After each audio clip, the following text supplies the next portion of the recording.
Sua vida ficou tão comprometida com aquilo que ele pregava, que na hora da morte ele não voltou atrás. Ele foi até o fim. Se ele tivesse ficado calado, se ele não tivesse mostrado a Herodes que a relação que ele estava tendo com a irmã, aliás, com a mulher do seu irmão, porque Herodíades era esposa de Filipe, irmão de Herodes. E João Batista não teve medo de dizer: o que você está vivendo é errado. Quem lida muito com a internet de hoje sabe que a gente não pode dar nenhuma opinião mais sobre o pecado, porque logo alguém entra e diz: isso é discurso de ódio. Isso é discurso de ódio. Eu várias vezes já passei por isso. Me denunciaram até o bispo, né? Eu estava com discurso de ódio. Mas qual é o discurso de ódio? É o que João Batista fez. Você está errado, Herodes. Essa mulher que você se juntou é a mulher do teu irmão. João Batista poderia ter ficado calado, poderia ter dito: o que é que eu tenho a ver com isso? Ou poderia ter curtido a relação deles na internet, né? Como muita gente faz. Por isso, ele morreu. Mas Jesus disse quem era João Batista. Fostes ver no deserto um homem vestido com belas vestes? Não. Um homem vestido com a pele de camelo. Uma pele de camelo num deserto, uma roupa feita com um material como couro. No deserto não era brincadeira. E Jesus continua dizendo que fostes ver uma cana levada pelo vento de um lado para outro? Não. Então ele afirma: dentre os nascidos de mulher, ninguém é maior do que João Batista. O sangue que João Batista derramou, e hoje eu pensava sobre isso, inicia um grande rio de sangue. Todo rio começa com uma pequena fonte, mesmo o Rio São Francisco, mesmo o Rio Amazonas, uma pequenina fonte. E à medida que vai descendo, outras fontes vão se juntando, outras águas vão se juntando.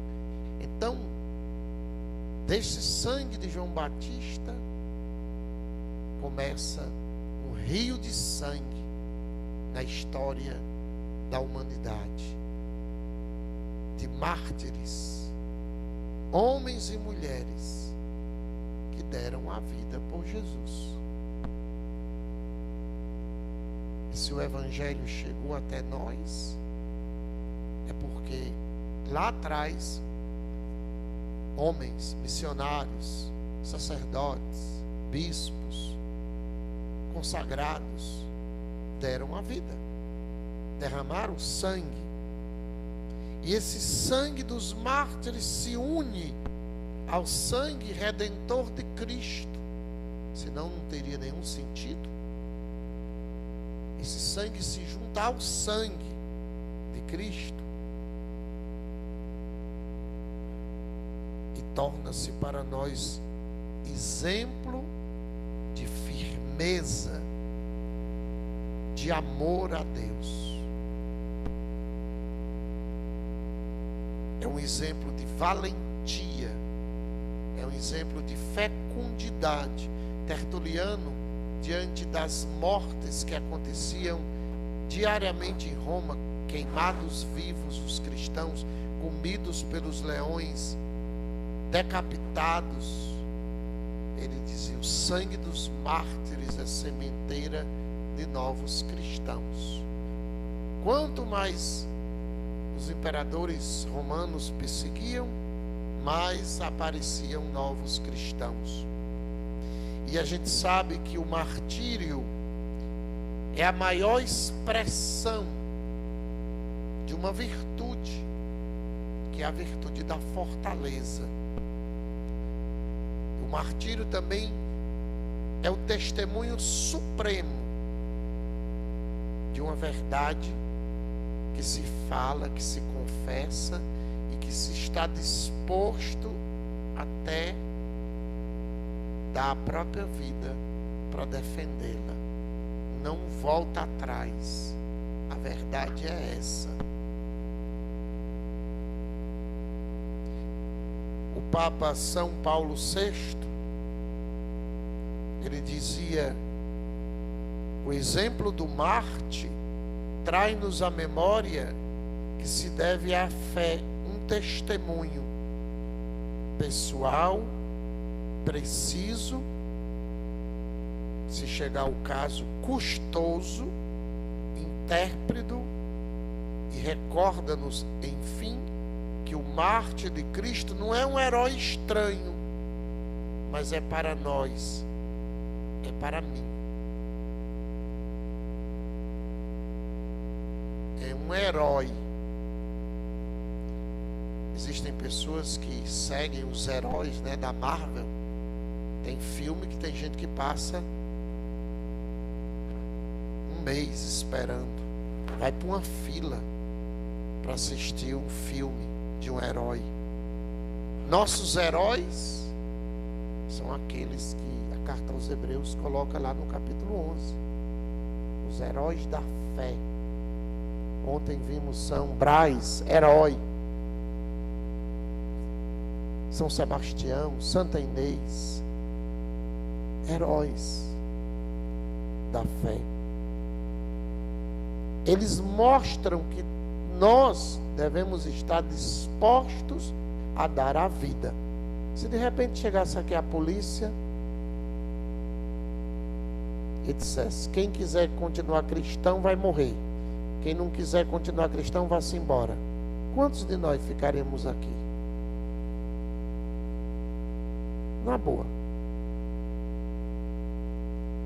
Não, peraí, eu vim aqui, mas é porque é aniversário do Luquinha hoje, não tem nada a ver não, eu não sei nem o que é isso aqui, né? A sociedade está do jeito que está por causa da omissão de milhões de cristãos. O Brasil é feito de maioria cristã, seja católica, seja protestante. Somos maioria, mas essa maioria aceita, se dobra, bebe da casa de Herodes, dos festivais de Herodes, passivamente.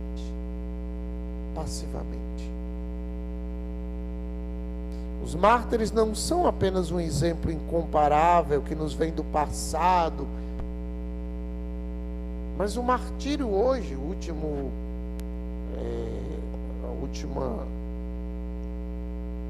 eu diria, pesquisa, sei lá, que o Vaticano emitiu, é que hoje no mundo existem 370 milhões de cristãos que estão sendo martirizados no mundo hoje.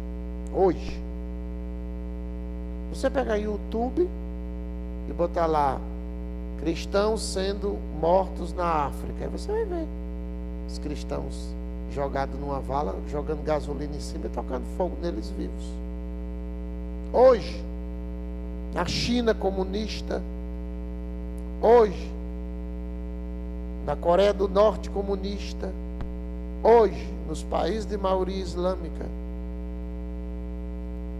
hoje, agora, nesse momento, alguém está preso por causa de Cristo. São João Paulo II disse: as perseguições pela fé são hoje muitas vezes semelhantes as que o martiriológio da igreja, ou seja, o livro que relata o nome dos mártires do passado, registrou durante os primeiros séculos da igreja. Elas assumem diversas formas de discriminação dos fiéis e de toda a comunidade da igreja.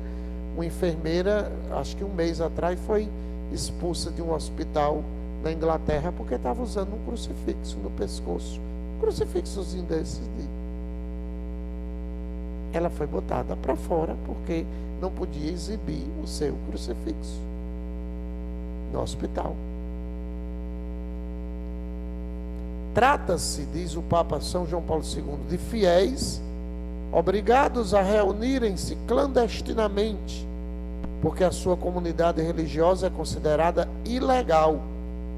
Trata-se de bispos, sacerdotes, religiosos, a quem se proíbe o exercício do santo ministério nas igrejas ou em reuniões públicas. Trata-se de jovens generosos, a quem se impede de entrar num seminário ou num local de formação religiosa para realizar a sua própria vocação. Ele próprio foi testemunha disso. Os comunistas fecharam os seminários da Polônia e João Paulo II teve que estudar clandestinamente. Pelo simples fato de professar a sua fé, enfrentam o risco de se verem privados de um futuro brilhante para suas carreiras ou estudos, pelo fato de serem cristãos. Quanto à maioria dos cristãos, a nós, o Senhor hoje não pede um martírio de sangue. Essa semana um padre estava confessando, o cara chegou, esfaqueou o padre e matou. Deus talvez não vá pedir a nós esse martírio de sangue, mas há um martírio pelo qual todos nós precisamos passar. O chamado martírio branco, martírio diário. Se eu quero pecar e eu digo não, isso é martírio. Se eu quero ver uma coisa na internet e eu digo não à minha carne, isso é martírio. Se eu estou com vontade de sentar a mão na cara de uma pessoa e por amor a Deus eu não sento, isso é martírio. Se eu vou rezar mesmo cansado, mesmo sem vontade, isso é martírio. Se eu me levanto para cumprir as minhas obrigações, isso é martírio. Se eu silencio, isso é martírio. Se eu... martírio. E por isso nós precisamos da firmeza. Nós precisamos da virtude da fortaleza. Por que a gente cai no pecado? Porque a gente não tem a virtude da fortaleza. Nós somos uns cristãos geleias, que não tem espinha dorsal, que não tem o que vem